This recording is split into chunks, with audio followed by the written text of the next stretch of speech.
Mark Zuckerberg, the owner of Meta, just announced that he wants to stop fact-checking. Then there's another tech billionaire, Elon Musk, who is interfering in politics, not only here in the United States, but also, of course, in Germany.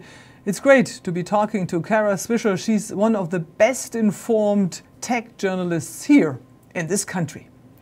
Kara, there's a lot going on in the US media world. Thanks for helping our international audience to understand the consequences.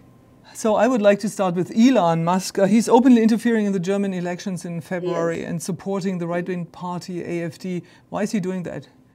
Well, he's not just doing it in Germany. He's already meddled in our American elections in some fashion by giving so much money. Or he's not meddled. He considers it a civic duty. But he certainly made himself known in these, and he's been successful. He won. He spent out $250 million, and he managed to double his value of Elon Musk's, all the various things he has by another $200 billion. So it was a good investment. And so he's looking around the globe and doing the same thing to see what he can do. He's been, he was active in Venezuela for a little bit, I think. He's been active all over the world, in Argentina with its leader. He's a supporter of Malay. And so it's natural that he would move to other countries because he enjoys it. He sees it's effective and he has an impact, including with money, with influence, with his worldwide attention. I think you're now beginning to see why he bought Twitter, to have an effect on people. It's largely his business interests he's looking out for. In Britain, I think he's been tweaked by the online safety bill, and so he's using this false narrative about child sexual abuse to create all kinds of havoc there. In Germany, he's doing it rather directly by supporting this particular party to cause problems there. He has issues with regulatory issues of European leaders, and he will do it over and over again across the world as he sees fit. He has been writing an op-ed in a conservative German newspaper, Die Welt. This is like part of the Axel Springer publishing company. Springer also bought Politico. Do you think Elon Musk has some interest in getting involved there or even buying Axel Springer? Maybe so. I don't know. I wouldn't put it past the people, Matthias, who runs it. I mean, they obviously need money, having just finished their relationship with KKR, so I wouldn't put it past them. I think he is very much interested in having media properties. I don't know if he needs to own regular media properties.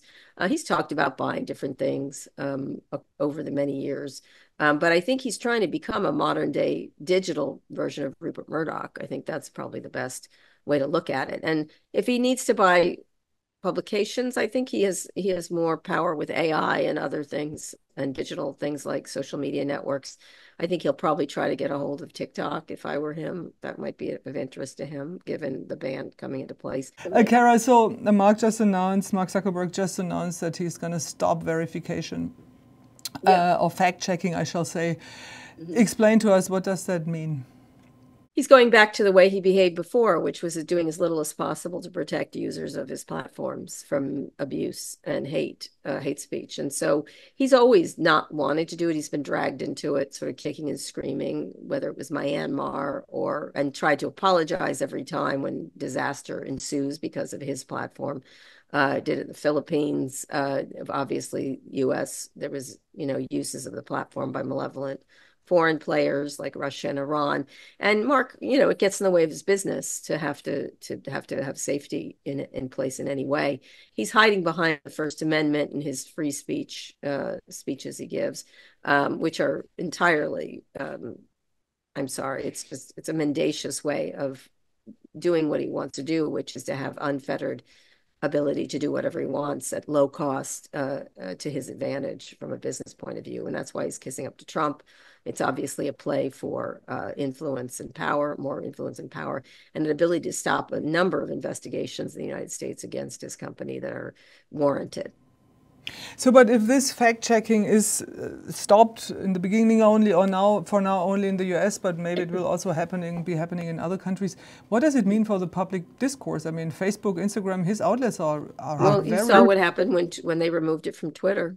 I hate to use this term because you're Germans, but it's a Nazi porn bar over there at Twitter. And so I think it's going to be bad. I think it'll be bad for all these platforms. And of course, the Europeans have been much more stringent in holding tech companies accountable, US tech companies accountable. But that's why they're coming to attack you now. They don't want to just, buy Greenland or take Greenland. They want to not have any regulator tell them what to do or tell them what to sell in any way whatsoever. Is this why they are targeting Germany so much?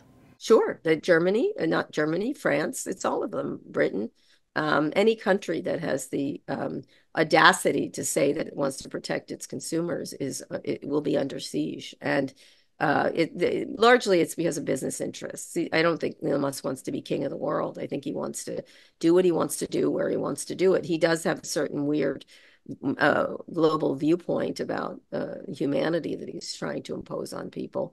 But it's sort of classic autocratic thinking, essentially. I know better than you do about your lives, and I will show you the way, and I will control it all, and I will tell you what to see and hear. So in that way, he's no different than anybody who's come before him. Tech oligarchs are not only involved in social media platforms, but also like in traditional media outlets like the Washington Post or the LA Times. What impact does this have on free speech here in the United States, Kara? I'm not sure if it's free speech. It's just that these people don't know how to run any kind of media publication. They're incompetent. Just because they're rich doesn't mean they know anything. And of course, they're trying to impose their viewpoints on everybody. That's what they do. This is what they do. They talk all day long about free speech. And then over at Twitter, you have to suddenly Elon Musk's in your timeline all the time. Why? Did anybody ask for him? No, he imposes it. He cuts people off that he wants to. Same thing with Jeff Bezos. The independent newspaper wanted to endorse Kamala Harris, and he suddenly swoops in. And I think you can make an argument that maybe newspapers shouldn't endorse things. That's a different thing, but you don't do it 2 weeks before an election when the endorsement's been prepared and your newspaper endorses 10 other things. So if they don't want to do endorsements, why didn't they pull all the endorsements? It's just a ridiculous. He wanted to curry favor with Trump. That's it, pure and simple. And then he goes out of his way to be effusive and not mention the Washington Post when he's complimenting Trump. This is all a pay-for-play game, as far as I can tell. And they want to have influence. They want to have proximity. So they will do whatever it takes to do so for their business interests. When it comes to freedom of speech here in this country, you don't sound so alarmed as many of your colleagues, of our colleagues. I'm alarmed.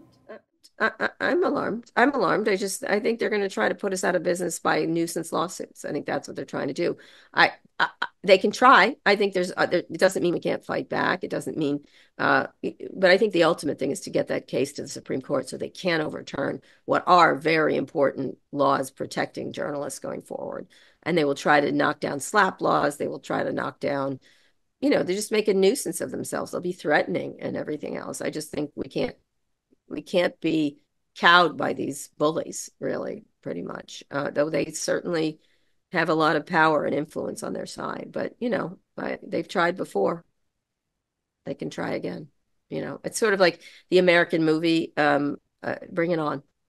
I mean, I don't want them to bring it on. I don't want them to sue me, but we're going to have to fight no matter. Actually, I don't want them to bring it on. We're going to have to fight them everywhere we can and understand that the independent press is critical to the operation of democracy. And there are people who think that, and I think there's a lot of people who think that. Donald Trump, he said that he wants to go after journalists who are reporting critical about him and his administration. How could this look like?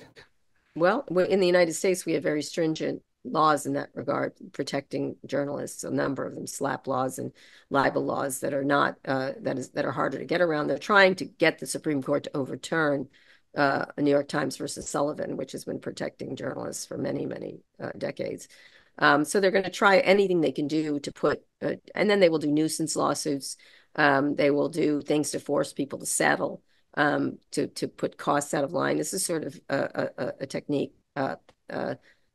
first used by Peter Thiel against Gawker, which made a mistake and paid the price for that. And so, even Rupert Murdoch's been subject to these things, libel cases. He lost, but they're trying to use defamation, all manner of legal maneuvers to shut down independent journalism. Do you think this will frighten our colleagues here? Not necessarily. I think it'll hinder them. They're trying to legal, it can be a nuisance and it can be a costly nuisance. And so, you don't have to win a lawsuit to put someone out of business. You certainly don't. Donald Trump is not known to share the stage. He has to share the stage a lot with Elon Musk. How long will this friendship last? Donald Trump's world is a one-ring circus. There's no room for two rings. And that he is being irritated by Musk already. That doesn't mean he will publicly not use him as a cudgel against representatives and for money and stuff like that. But his usefulness to Donald Trump is quite high because of his money.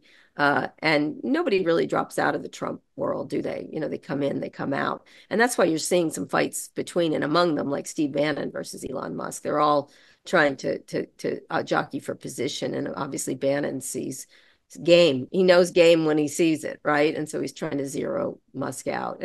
But I do think eventually they will come to some sort of blows, verbal blows, and have a falling out. I just don't know if either of them can afford to do that. They sort of need each other in terms of power and influence.